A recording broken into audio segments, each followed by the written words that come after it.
something that I very strongly believe in, that that we need as a country. You know, we have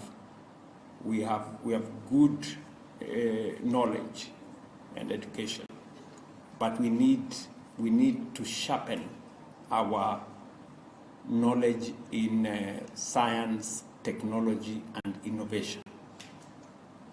If we have to move our country to a first world, we need knowledge. We need sharper knowledge. That is what other countries have done. We need to develop a higher caliber of professionals to undertake and underwrite our development. It is my belief that a country can only grow to the extent of how they can think. You cannot grow more than you can think. You cannot develop. Yeah. So we need a much more solid body of knowledge for us to take Kenya to the next level. So that's the conversation we had. We've signed an agreement with Italy to develop the space around science, technology, and innovation. And secondly, we've come to look at equipment for our technical TVET institutions. We have 60 TVETs that we need to elevate the training, especially on technical skills. And we've come to negotiate a facility to provide some of the Italian equipment for training. And then number 3 and number 4, we have come to discuss another 2 important subjects, that is leather and coffee, to develop those value chains. Why? Number 1, we have some of the best coffee in the world. We need to do more. We're doing 50,000 metric tons now. We believe we can do up to 200,000 coffee. In Kenya, there is a coffee momentum that is peaking. I found my mother growing coffee. We used not to grow coffee where I come from. But when I went home, I found my mother has grown coffee, and I was asking her, what is the story? He told me, but everybody else is growing coffee around here. You know, so there is a coffee, thing happening in Kenya. Minister Oparanya and the other teams in that sector are pushing it. I think the good prices is also fueling people to think about coffee. So we've come to discuss here a facility to help us do more, improve on the coffee value chain. Number 2, leather. Why leather? We have the 3rd largest livestock herd in the African continent, which means we have the raw material. And we only need the best technology. And this country has some of the best technology in leather. And therefore, we have come to discuss that as well. And I think we have agreed on how that is going to move forward. We've agreed on a facility that will improve on what we are doing in Karioko. We have a common user facility. That is why PS Mufana is here, and my good friend Lee is here to discuss that, the people in the trade space. And so those are some of the assignments we came to discuss with our colleagues here. We've also discussed, we came to sign off some small grants here and there. We have a grant for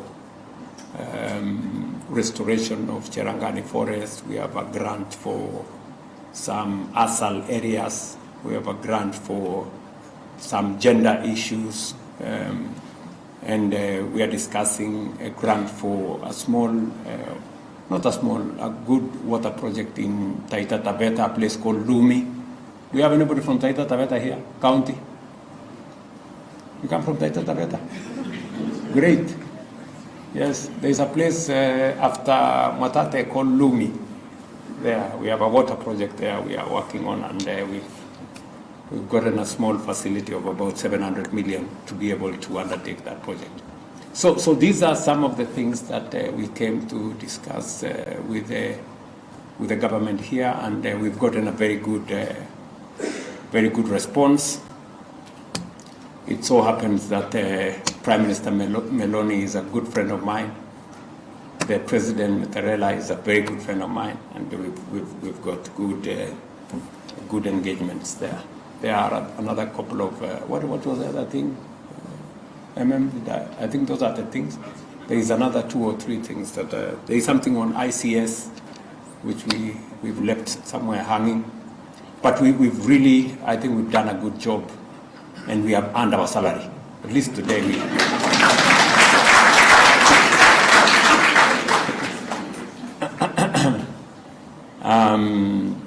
And thanks to Mwangi and all the other people, they have signed off some money to come to Kenya to support all those. Whenever nowadays we go, whenever I go out to these state visits and official visits, we remember to carry the private sector with us so that they can also find their counterparts, because the private sector plays a very significant role in how to take the country forward. Finally, is the future. Yes. What is the future? Where is the future? You know, because you see, listen, friends, the future is very important. You know, we have done everything that we have done. We have stabilized the economy. We've sorted out our agriculture. We can do more. We've sorted out universal health coverage. We're creating jobs in the space around us, digital jobs, jobs in the housing markets, and all that. But we can do more. We can and must do more. And this is how I see the future. There are 3 things we must do, beginning now. 3. Number 1, we must generate more energy. We do not have enough energy in Kenya. Mumesikia power.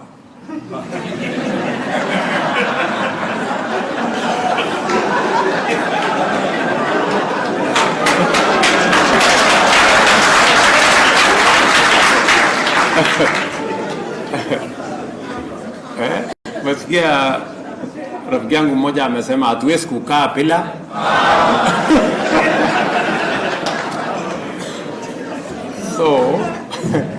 So we need to generate minimum at least 10,000 megawatts of energy. Why? Listen, my good friends. Today we have in our grid 3,300 megawatts. You know, and if you stable, you know, installed capacity is 2,000, maybe 400, 500. On some occasions, we have to do load shedding because our peak sometimes exceeds the energy available. So we have to shut off some areas. That is the wrong thing to do. You can never develop without energy. You can never. So we need to generate 10,000 megawatts of energy. We have geothermal resources, we have wind resources, we have solar energy resources, we have nuclear energy resources, which we must develop. In fact, I've just excused Minister Opio and I, because he's meeting one of our investors called Eni from here. who is working with us in MATIANG'I. We've just given them a facility in MATIANG'I to look at the opportunity to invest in our geothermal resources. So we have to generate 10,000 megawatts of energy at the very minimum. That requires about between 10, 12, maybe $13 billion to do. Number two, we have to escalate our transport infrastructure. You go to any part of Kenya, people are still complaining, barabara hiendi nyumbani, bado iko matope. Barabara is a problem. We still have a problem in barabara. We do not have enough road infrastructure. I remember when we came into office with President Uhuru, we rolled out a 10,000 kilometer road program. We managed to do about 6,000. I am completing another 6,000. But we want to do 28,000 kilometers, new kilometers of tarmac. From independence up to now, we have done 20,000 kilometers of tarmac. I'm just telling Kenyans that it is good we have done 20,000. We are now, I'm completing by end of next year another 6,000, so it will be 26,000. But we need to do another 28,000 kilometers of tarmac in the next 7 years, if we are serious.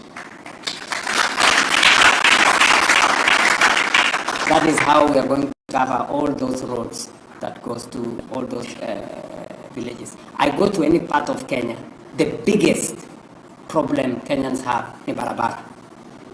Sindio? Yes, that's correct.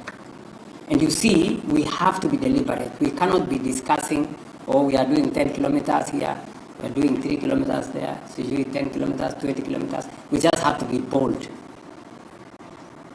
and do what I have said. Let me give you an example. In 60 years, we have done 20,000 kilometers of tarmac, which is very good. And for your information, Kenya has the third longest kilometers of paved road in Africa, behind South Africa and Nigeria. We are number 3 with 20,000 kilometers, which is very small, by the way. By comparison, Japan, which is smaller in area than Kenya, has 1 million kilometers of paved road. Do you know that there is a difference between 20,000 and 1 million?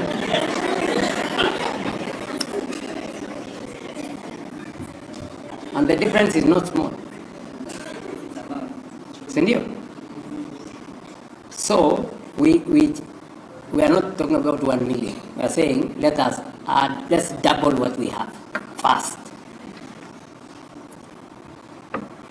That requires about 1.6 trillion Kenyan shillings. 1.6, 1.8. We have done the mathematics. Here, yeah, energy requires about 1.5 trillion. And then we need to do a third thing. We need to move away, not move away. We have exhausted, kind of, the area we have that we can use rain-fed agriculture. We have almost exhausted. As you know, only 15% of Kenya is arid, is arable and has rain. Only 15%. 85% of Kenya is arid and semi-arid. 85%. So we've been feeding ourselves on just 15% of Kenya. It cannot sustain our population, and that is why we continue to be a hungry country. I just want to tell you there are still too many Kenyans who sleep hungry, and it is not right. we still have too many people who don't have enough food, and it is not right. You know, you don't know how dehumanizing it is for somebody to say, Mheshimiwa, mimi niko na njaa. No. It's very helpless. So we have to go into irrigation.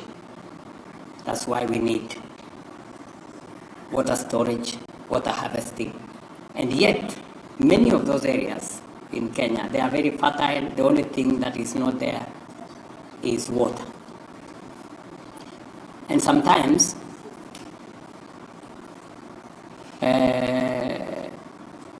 people confuse rain and water.